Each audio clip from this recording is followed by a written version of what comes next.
Hi everyone, I'm Seattle Witch. I'm a Diablo partner and content creator on Twitch. Today I'm diving into the Diablo expansion, Vessel of Hatred. If you're a fan of the Diablo series, especially the darker, grittier tones of the early games, this expansion should hit the mark for you. I really enjoyed my time with it, and I think it adds a lot to the Diablo experience. So let's get into it. Let's start with the expansion's campaign. Now, I'm not typically someone who dives deep into lore. Normally, I like to skip through dialogue and cutscenes to get straight into the action. But this time, I was hooked. The continuation of Nyrel's story, her struggle to control the stone that imprisons Mephisto, was a standout. Blizzard is known for its top-tier storytelling and stunning cutscenes, and Vessels of Hatred doesn't disappoint in that regard. In the storyline, one of the characters describes the spirit realm as nauseating, breathtaking, alien, and primordial, a description that also perfectly fits the game's first expansion. Diablo 4 has returned to the darker, grimmer themes of the first two games in the series, and this expansion continues to build on that. From the haunting jungle landscapes to the eerie spirit realm, the game feels immersive and unsettling in all the right ways. In particular, fighting through Nahantu immediately brought back memories of Diablo 2's Kurast region.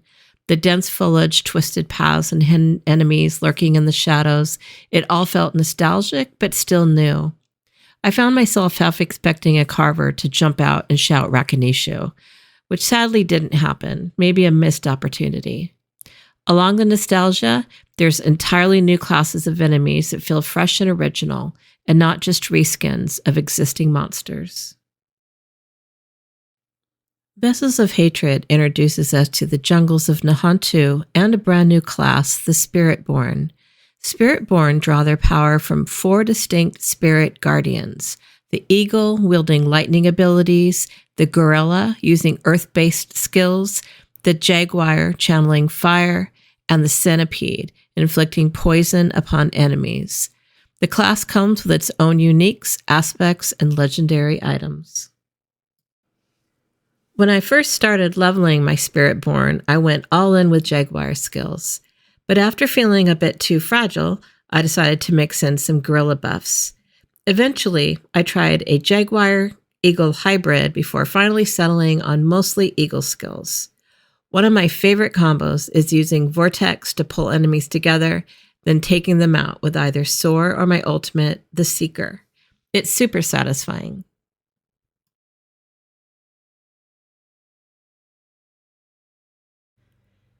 At level 15, your Spiritborn character can unlock their class mechanic, Spirit Hall, by completing the class quest, the Sacred Hunt.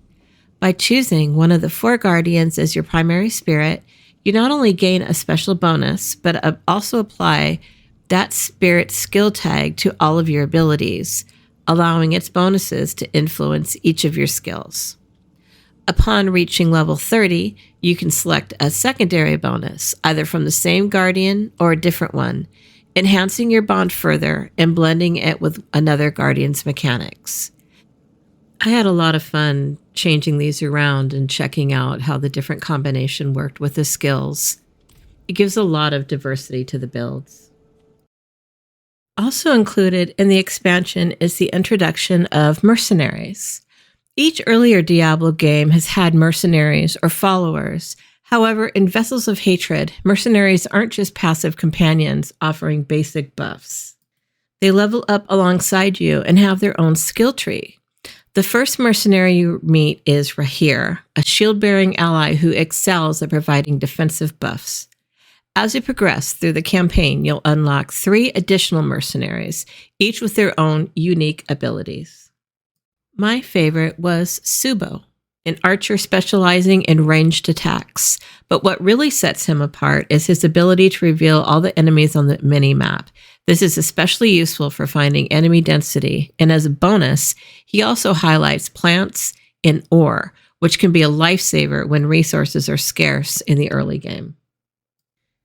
Then there's Variana, who plays like a classic barbarian, complete with a massacre meter that fills up as you kill enemies, making her great for high damage melee combat.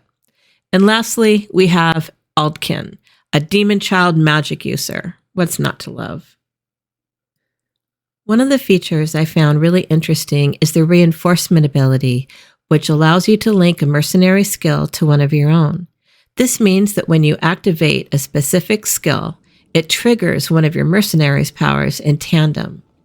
The reinforcements are available in solo or group play, while a hired mercenary will only join you while you're playing solo. One thing to note is that your reinforcement has to be different than your hired mercenary. Going through each mercenary skill tree and optimizing their abilities to complement your character and playstyle adds a fresh layer of strategy to the game. The expansion introduces 2 new activities to the game, starting with the Kurast Undercity, a multi-floor time attack dungeon that can be played solo or in a group. The goal is simple: beat the clock, defeat the boss, and claim the best rewards possible. At the Spirit Brazier, you can apply modifiers to the dungeon, which helps you target farm specific items you're after. Once you enter, the timer starts counting down, and you can extend it by killing certain enemies. You'll need to decide, based on how your run is going, whether to take the time to kill those enemies for extra time or push straight through to the boss as fast as you can. I found the constant balance between speed and strategy made the Undercity runs fun and engaging. The other new activity coming with the expansion is the Dark Citadel, a raid that requires 2 to 4 players. Unfortunately, I didn't get a chance to try it out during the review period due to time restraints, but teaming up with friends is one of the things I love most about Diablo games. I'm definitely looking forward to gathering a group and tackling this activity when the expansion drops next week. All in all, I really enjoyed what Vessel of Hatred expansion had to offer. The new content from the Spiritborn class to the challenging Kurast Undercity runs and the introduction of Mercenaries added a lot of depth and excitement to the game. It's clear that Blizzard has put a lot of thought into how these new systems integrate with the core experience, and I'm excited to see how it continues to evolve. If you're a fan of Diablo 4 and love experimenting with new builds and strategies, Vessel of Hatred is definitely worth your time. Thanks for watching. I look forward to seeing you in Sanctuary.